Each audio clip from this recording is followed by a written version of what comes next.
out of that hole. Don't think your job is done. I refuse to cooperate until you provide a body that meets my standards. Hey. Yes, sir? Here you go, Ada. The final radar beacon. I'll need that head back when you're done. Of course. Shouldn't take but a moment.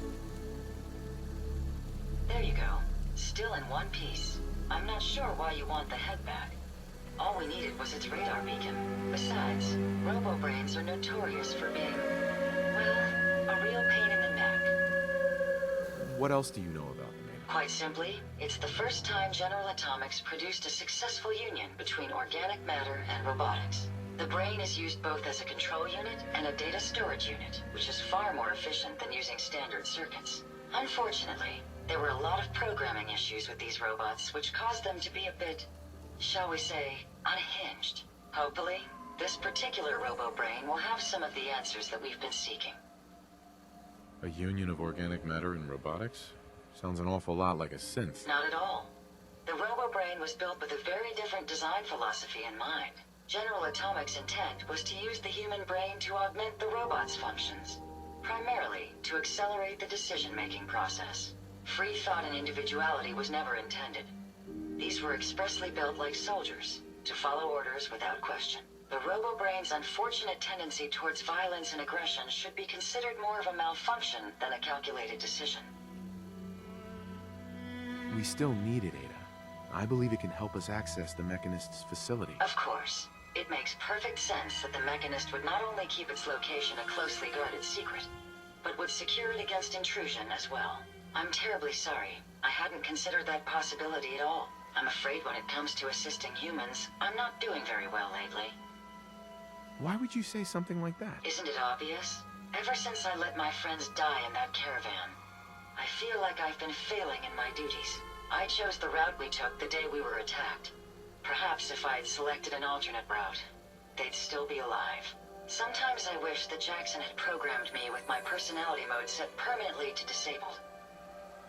Your personality defines you as an individual. Never let that go. You're right.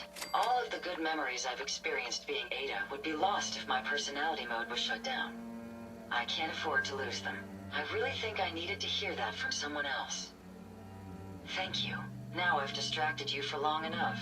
I'll finish up my calculations while you deal with our new friend, Jezebel.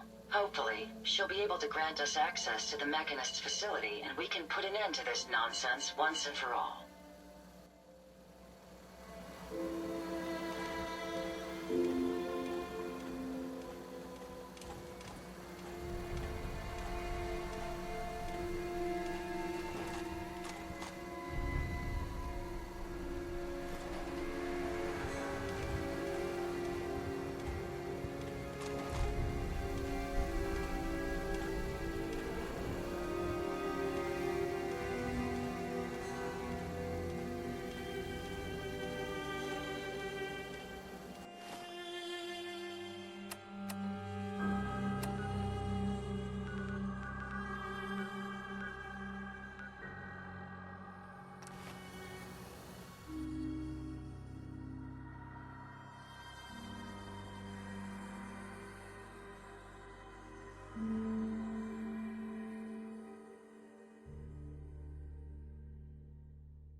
It's always fascinating watching you create.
Interesting.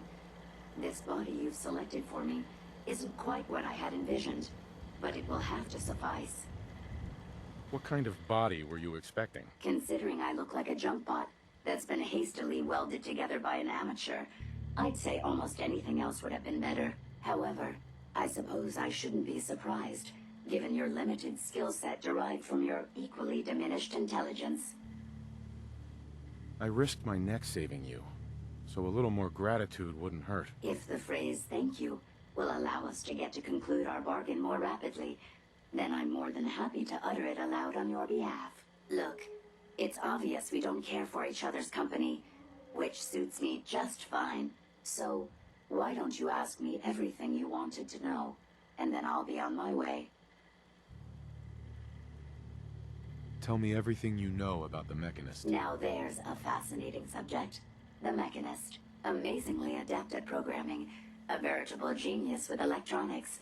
I'm not surprised you're interested. I've been dutifully carrying out the Mechanist's instructions to help the people of the Commonwealth for quite a long time. Helping the people of the Commonwealth? You? Absolutely.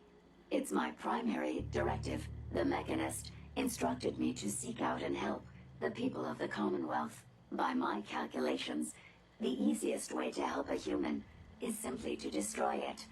There's no point in prolonging a laughably fragile life. It's the most efficient way to assist them. Any other effort to help tends to result in numerous complex side effects. I don't think you understand the definition of help. Help. To give or provide what is necessary to accomplish a task or to satisfy a need.